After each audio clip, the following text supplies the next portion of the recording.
So after a long time of waiting, it's finally here. The Thick'em Schmick'em Willy Bum Bum Cute Fuck Maxis Operator Bundle is available for purchase. So, I'ma just snag that.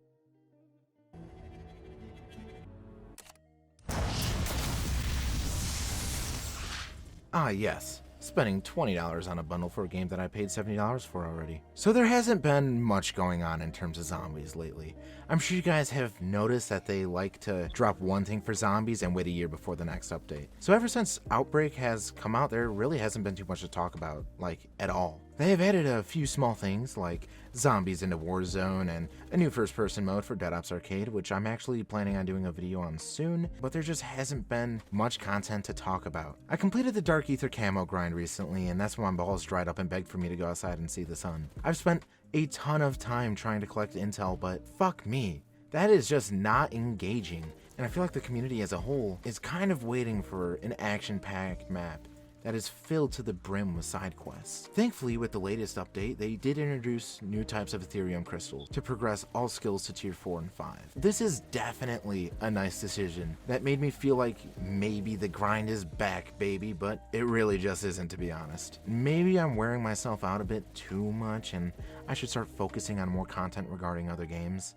After all, my most recent Fallout video is actually one of my most successful. And with that being said, before we get into how ridiculous the Firebase Z outro looks with the Maxis saving Maxis outro cutscene shit, I wanted to let you guys know what my big projects are going to be in the future. The Tragedy of Black Ops 4 is a video essay I've been planning for some time now. All memes aside, I don't think I've ever taken a punch in the balls quite as hard as the one Treyarch threw at me with how dirty they did zombies in that game. And for as passionate as I am about zombies, I plan to dig my teeth into the failures and little successes that Black Ops 4 saw. With that out of the way, I have one of my more exciting projects, being the fall of Battlefield. This will be an analysis video looking at the absolute devastating decisions EA and DICE took with the Battlefield franchise. And look man, I love to see anything that EA puts out crash and burn.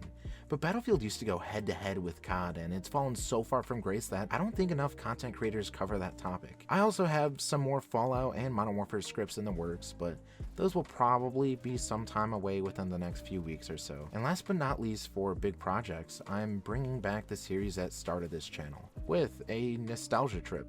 Sonic Adventure 2. Not much to say about that one, other than I'm so pumped to dip my toes into my favorite childhood game. So now back on the topic of zombies content, or lack thereof. One of my biggest issues I've had with Cold War is the lack of unique characters. I've always been into the lore of zombies, sometimes more so than the actual gameplay. I'm in the minority of people who can enjoy a shitty ass fucking map just because the story is so good. I mean, look at Blood of the Dead, one of the best stories in all of zombies, and it's probably the shittiest fucking map. But it's been really hard to tell a story when our characters don't even have dialogue quotes outside of basic animation shouts. I really hope to see the final DLC for this game have us play as a set crew. If we could have like Samantha, Weaver, Ravnov, and maybe even Richthofen be the main characters in the last map, I do believe a lot of these issues with storytelling will be solved. But since that isn't the case currently, and fortunately for us, in-game cutscenes are rendered at real time, that means we get to see multiple Samantha Maxis on screen all at once.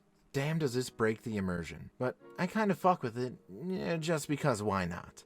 I'd actually love to see unlockable skins for Samantha via Easter egg completions in the future. It would be super cool to get her stealth outfits from the intro of Firebase Z by doing the Easter eggs, or with maybe completing the Easter egg and only using silenced weapons or something, like just challenges, kind of like what World War II had going for its unlockable characters kind of concept. More cosmetic unlockables through zombies is still a missed market, and I think it needs to be tapped into by Treyarch big time in order for zombies to maintain that replayability factor. Anyways, with this being a small update and discussion type of video, I want to keep it shorter than normal, and I'll be back soon with better organized videos. I know this was kind of all over the place, but I wanted to get more thoughts and updates out to you guys and at least upload one video this week that was kind of Call of Duty related. Expect a video about first-person Dead Ops soon, as I'm actually pumped to experience that. Maybe I'll get some friends on to do a little live commentary type of thing, but we'll see.